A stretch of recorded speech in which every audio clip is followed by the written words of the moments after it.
축복입니다. 아멘. 잠언의 말씀은 잃어버렸던 우리의 무감각한 마음을 깨트리는 말씀이 잠언이라고 말씀드렸습니다.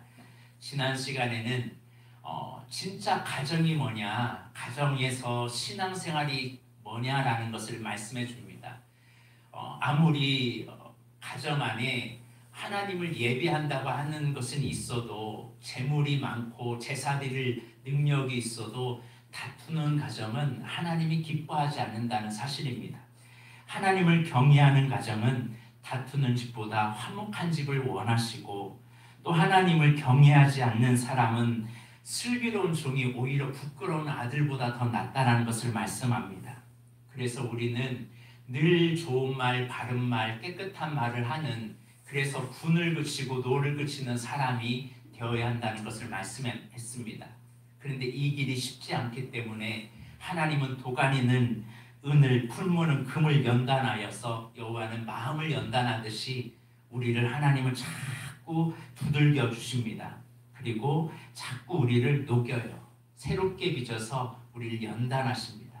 사람을 통해서, 환경을 통해서 하나님의 사람으로서 연단받도록 가까운 사람을 훈련대장으로 세워서 우리를 변화시키려고 하신다는 사실입니다. 그러므로 우리는 늘 이웃을 대할 때, 사람을 대할 때, 주변의 사람을 대할 때 그 사람이 하나님의 형상을 가지고 있는, 하나님의 형상을 가지고 있는 사람처럼 대할 때 그 사람을 존귀하게 여기고 그 사람을 바르게 여긴다고 말씀을 드렸습니다. 이런 가정이 될 때, 나중에 그 가정에 손자를 낳을 때, 그리고 아들을 봤을 때, 야, 진짜 잘 믿는 가정이구나 라는 것을 보여준다는 사실입니다. 그게 바로 손자는 노인의 면류관이요 아비는 자식의 영안이라. 아비는 누구를 꼭 닮았냐면 자기 부모를 또 닮고, 손자 손녀도 자기 부모, 자기 할아버지 할머니를 비슷하게 닮거든요. 그러니까 믿음의 연대를, 믿음의 계보를 잘 이룰 수 있도록 하기 위해서는 먼저 화목하는 데 힘쓰고, 분을 그치고, 사람을 대우할 때 하나님의 형상으로 대우하는 삶을 살 것을 말씀합니다. 이게 바로 주님을 믿는 사람의 삶이라는 거예요. 근데 잘 믿는다는데 주변의 사람들이, 내 자녀들이 볼 때 이건 아닌데, 이렇게 믿으면 안 되는데 라고 한다면 그거는 지혜로운 종이 아니라 어리석은 길을 걸어가고 있다는 사실입니다. 우리 모두 자녀에게 비춰지는 나의 믿음의 모습이 우리 엄마 아빠가 믿는 하나님이라면 나도 이 길을 걸어가야지 라고 말하는 우리 부모가 되길 주님의 이름으로 축복합니다. 자, 그러면 오늘부터 이제 중요한 말씀의 7절부터 14절 말씀을 이제 좀 나누기로 원합니다. 가정에 대한 말씀을 하시면서 갑자기 7절에 이렇게 말씀합니다. 지나친 말을 하는 것도 미련한 자에게는 합당하지 아니하거든 하물며 거짓말을 하는 것이 존귀한 자에게 합당하겠느냐라는 말씀이 있습니다. 즉, 미련한 사람인데 말은 잘한대요. 본문에서 말하는 미련한 자는 지혜가 없다거나 지혜가 없는 그런 사람이 아니라 하나님을 경외하지 않고 이웃을 멸시하는 자를 말합니다. 이런 사람이 말재주를 가지고 있다는 것이 때로는 좋아 보이나 그렇지 않다는 거예요. 오히려 그 지나친 말을 하는 것은 미련한 자에게 합당하지 않다. 반어법으로 존귀한 자가 어떻게 거짓말을 하겠느냐라고 말씀을 합니다. 그러니까 하나님의 사람은 언어부터 달라야 된다는 거예요. 언어가 변화되어야 옳은 말을 하는데, 미련한 자는 자꾸 지나친 말을 하여 사람에게 상처를 입혀요. 8절을 보면 사람들이 이 말씀 가지고 많이 오해를 하는 경우가 있어요. 8절 한번 읽어봅니다. 시작. 뇌물은 그 임자가 보기에 보석 같은지 그가 어디로 향하든지 형통하게 하느니라. 이 말을 잘못 오해하면 뇌물을 많이 줘라 이런 뜻으로 해석할 수 있습니다. 그러나 이 말이 아니라 그런 의미로 쓰는 말이 아닙니다. 뇌물을 주면 일이 잘 되는 것처럼 보이겠지. 그러나 점점 옳지 않은 일에 빠지게 된다, 이런 말이에요. 뇌물은 받은 사람이나 주는 사람이나 오히려 그 뇌물에 끌려다니고 오히려 그 뇌물 때문에 멸망으로 가요. 뉴스에서 가끔 이 뇌물 때문에 좋은 자리도 다 잃어버리잖아요. 공무원의 자리 얼마나 애를 쓰면서 거기까지 갑니까? 장관의 자리 거기까지 얼마나 했습니까? 근데 뇌물 하나 때문에 인생을 망가뜨리는 사람이 참 많아요. 잠시의 유익과 잠시의 유혹 때문에 자신의 삶을 무너뜨리는 사람이 참 많습니다. 그러므로 우리는 눈앞에 보이는 당장의 이익만을 보지 말고 더 큰 넓은 길을 걸어가길 바랍니다. 자칫하면 그 뇌물 때문에 내가 끌려다녀요. 오늘 9절에 말씀합니다. 시작. 허물을 덮어주는 자는 사랑을 구하는 자요 그것을 거듭말하는 자는 신한 것을 생각하는 뇌물을 줄 때는요, 처음에는 좋게 얘기해요. 근데 자기에게 해가 되거나 자기의 유익이 안 되면 그 뇌물을 가지고 이용하거든요. 그게 허물이 있는 자예요. 때로는 그러므로 우리는 다른 사람에게 그런 약점이 잡히면요, 굴레에 빠지게 됩니다. 오늘 여기에서 허물을 덮는다는 것은 누구를 말하냐면 누군가의 잘못을 들춰내지 않는 것을 말하는 겁니다. 한마디로 허물을 덮는 자는 감싸주는 사람을 말하는 거예요. 잘못이 있는 사람, 덮어주는 사람이 되어야 합니다. 허물을 덮어주는 자는 무엇을 구하는 자요? 사랑을 구하는 자요 라고 말해요. 근데 우리는 허물을 덮어준다라고 말할 때 그래, 내가 네가 잘못한 거 용서해 줄게, 내가 잊을게, 이렇게 말하는 것은 사실은 용서가 아닙니다. 진짜 용서는 허물 없이 받아주는 거예요. 그런데 오늘 이 말씀을 통해서 이제 계속 말씀하고 싶은 것이 뭐냐면, 누군가가 허물이 있는데 자꾸 지적하는 까닭이 뭘까? 왜 누군가의 허물을 들추어내고 지적질을 할까요? 그 내면에 이런 모습이 있기 때문에 그래요. 내가 다른 사람보다 더 우월한 것을 나타내려고 하는 나도 모르는 내 속에 이런 우월감이, 우리 안에 교만함이 있기 때문에 그래요. 그런데 사실 알고 보면 내 안에는 너무나 평안이 없거든요. 그걸로 만족을 하려고 하니까. 마음이 좁은 사람이 다른 사람의 허물을 잘 들추어내려고 합니다. 누군가의 허물을 지적함으로 내 자신을 의롭다 여기고 내가 깨끗한 사람으로 생각하지만 사실은 그 반대임을 알아야 돼요. 오히려 내 속에 있는 부끄러움이 들킬까 봐 남을 지적하는 심리적인 요소가 있다는 사실을 잊지 말아야 됩니다. 여러분, 그래서 자기 속에 여유가 있는 사람은요, 관대하잖아요. 허물이 있는 사람을 봐도 수용할 수 있거든요. 그런데 내 안에 여유가 없는 사람은 조그만 일에도 화를 내고 지적을 잘합니다. 그래서 이것을 심리학적으로 그림자 이론이라고 그래요. 이유도 없이 그냥 사람이 미워요. 모든 행동에서 막 화가 치밀어 올라요. 그런데 사실은 남 때문에 그런 게 아니라 나 자신을 사랑하지 않아서 그래요. 다른 사람이 그림자일 뿐입니다. 그토록 경멸했던 것은 그 사람이 아니라 나를 싫어하기 때문에 그래요. 이게 내 안에 내면에 감추어져 있는 그림자가 있기 때문에 그렇습니다. 여러분 중에 누군가에 대해서 허물이 있는 사람을 보면 미워진다든지 그 사람이 미워진다면 다른 사람의 그 사람의 문제가 아니라 나를 사랑하지 않는 나 자신을 발견해야 돼요. 나에 대해 여유롭고 나를 사랑하면요, 다른 사람에 대해서도 그냥 무조건 오케이하고 용납이 되지만, 그렇지 않으면 내가 속이 좁고 내가 화가 나고 내가 짜증이 나면요, 조금만 일해도 여유가 없기 때문에 상대방을 자꾸 뭐라고 하고 지적질하고 이렇게 왜 못 사냐고 화를 냅니다.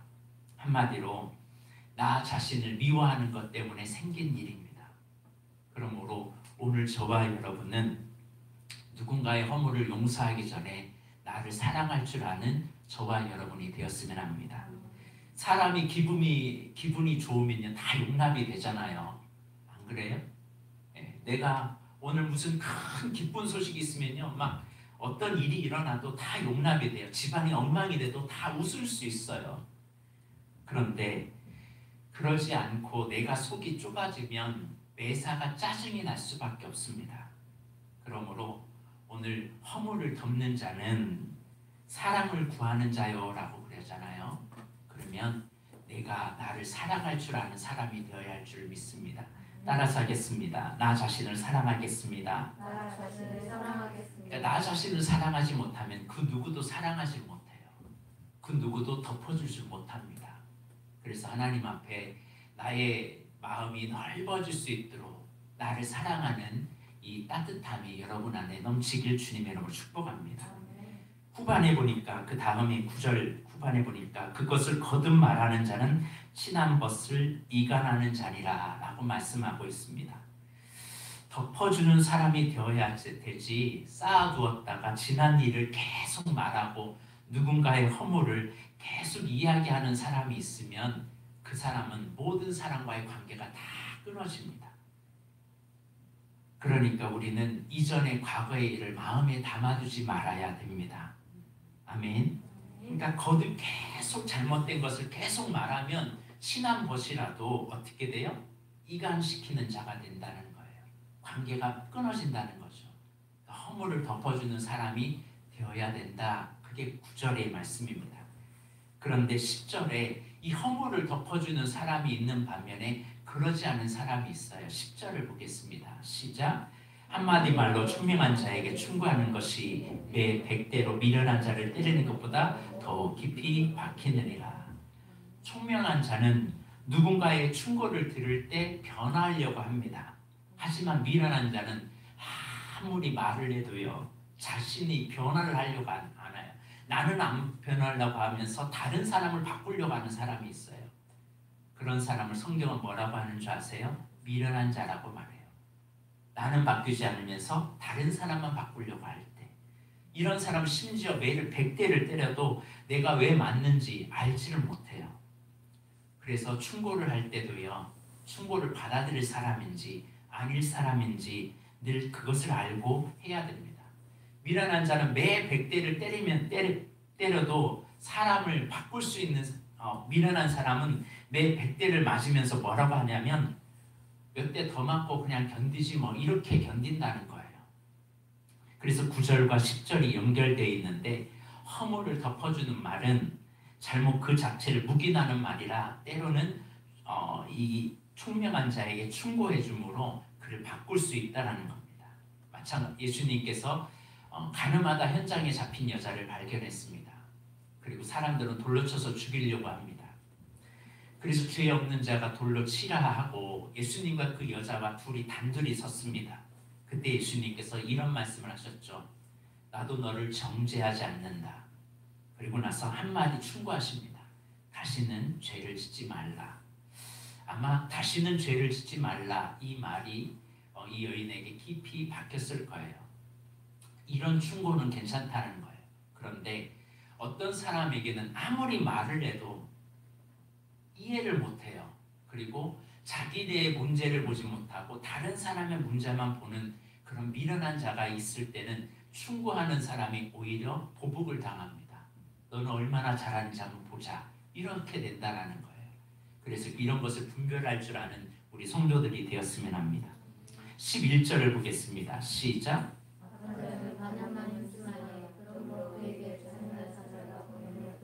그러니까 마음이 여유롭지 못하니까 이 사람이 하는 일은 반역을 일삼아요.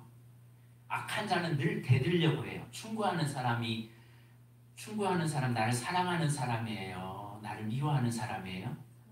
사랑하는 사람이거든요. 나를 아끼는 사람이거든요. 그런데 악한 자는요 늘 대들려고 해요.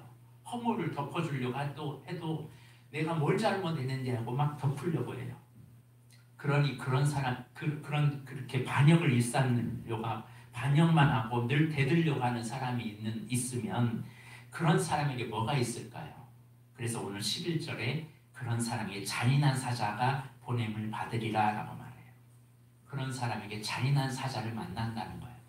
그럼 어떻게 될까요? 심각하죠. 다 사지가 다 찢기고 생명의 위협까지 있죠. 그러니까 악한 자는 반역을 일삼는데 늘 대드는 삶은 스스로 위험을 자처하는 일을 하는 거예요. 특별히 질서에 순종하는 사람이 되어야 되는데 오히려 질서를 무너뜨려요. 반역을 일삼아요.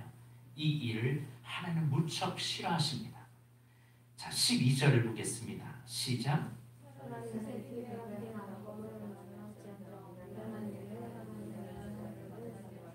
어떤 사람 만나지 마라?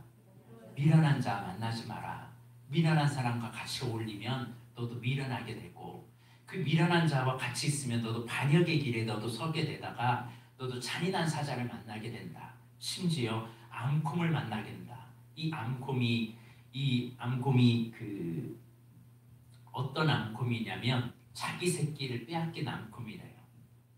그러니까 이런 암곰을 만나면 어떻게 될까요? 큰일 나죠. 그런데 오늘 본문은 이런 암곰보다 더 무서운 것은 미련한 자를 만나는 것이 더 위험하다는 겁니다. 반역하는 자와 함께 지내며 미련한 일을 행하는 사람 자꾸 만나다 보면 너도 망하고 네 주변도 다 망한다. 하나님 없이 살아가는, 자기의 주관대로 살아가는 사람이 결국 가는 길은 망가뜨리는 삶을 살게 된다라고 오늘 잠언은 말씀해 줍니다. 그럼 우리는 삶에서 총명한 자를 만나야 되겠죠. 지혜로운 자 만나야 되겠죠. 그러면 우리는 미련한 길을 걸어서 가서는 절대 안 됩니다. 자, 또 미련한 자가 어떤 사람인지를 13절에 보여줍니다. 시작. 누구든지 악으로 손을 갚으면 악이 그 집을 떠나지 아니하리라. 선을 행했던 사람에게 악으로 손을 갚는 사람들이 세상에 종종 있어요. 이런 사람을 배은망덕한 사람이라고 그러죠. 그런데 이런 길을 걸어가는 사람은 재앙이 그 집에서 떠나지 않을 거라는 거예요. 지갑을 주어서 남을 찾아줘 줬는데 오히려 이 사람이 적반하장처럼 돈 가져갔다고 경찰에 신고하는 이런 일을 당하는 사람이 있다면 얼마나 황당할까요? 속담에 물에 빠진 사람 건져냈더니 보따리 내놔라 하는 사람. 그런데 그런 경우가 종종 있다는 거죠. 그런데 그런 가정은 어떻게 된다고요? 재앙이 그의 집에서 떠나지 않으리라. 잠깐의 유익 때문에 재앙을 몰고 오는 거예요. 곰처럼, 사자처럼 몰고 오는 거죠. 그래서 14절 오늘의 말씀의 핵심입니다. 한번 말씀을 보겠습니다. 시작.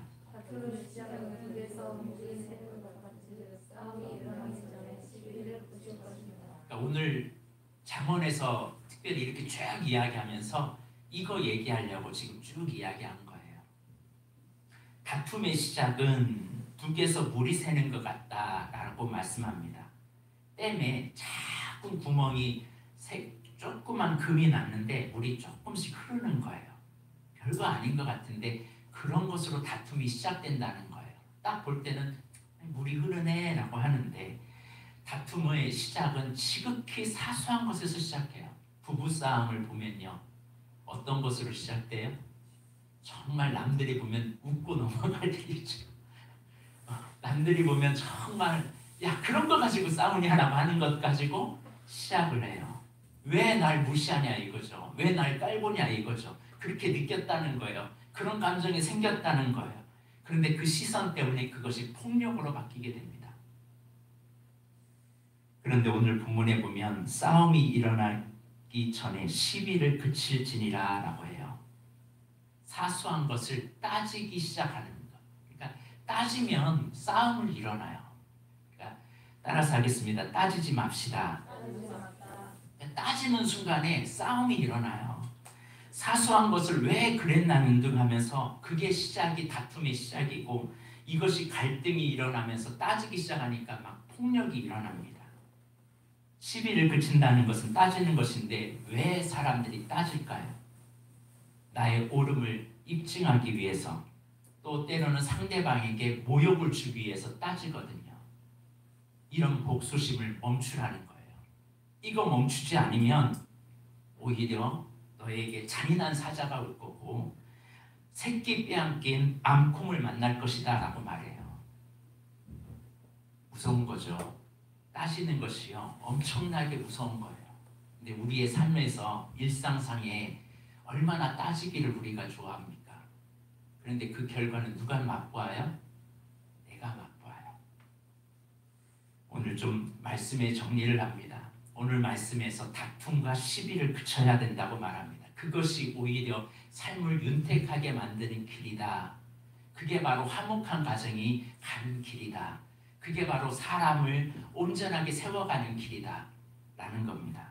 그러나 사소한 것으로 시비가 생겼던 그것이 오히려 큰 뚝을 무너뜨리는 것처럼 따지기를 좋아하는 순간부터 오히려 그로부터 수많은 문제가 발생된다는 사실입니다.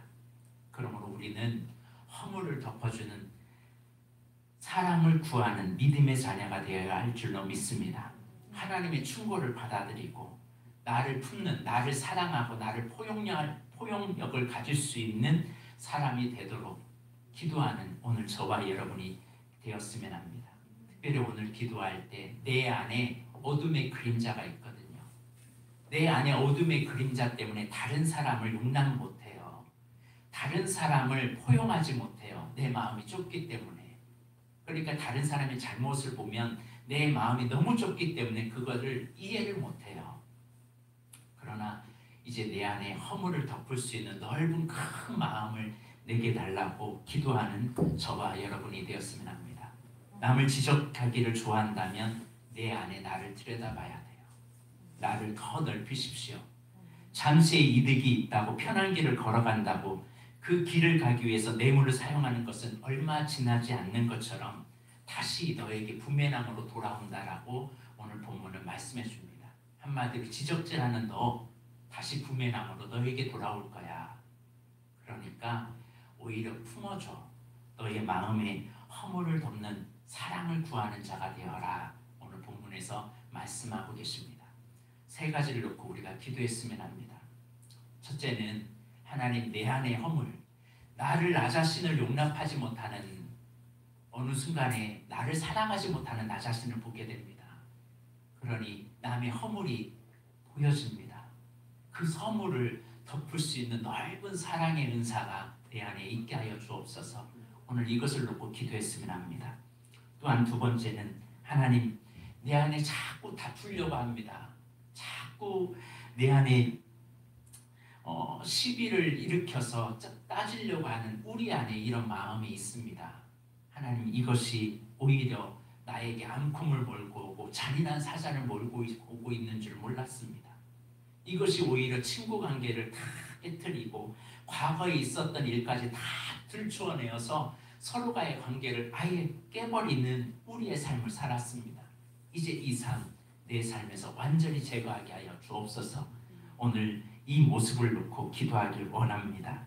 그렇게 될 때 하나님의 형상들을 온전히 존중하게 되고 사랑하게 된다는 사실을 잊지 마시길 바랍니다. 오늘 이 시간 낮의 해처럼 밤의 달처럼 변하지 않는 어떤 상황에서도 내 마음이 쪼그라들지 아니하고 넓은 마음으로 살아갈 수 있도록 오늘 이 찬양하고 우리 기도하도록 하겠습니다.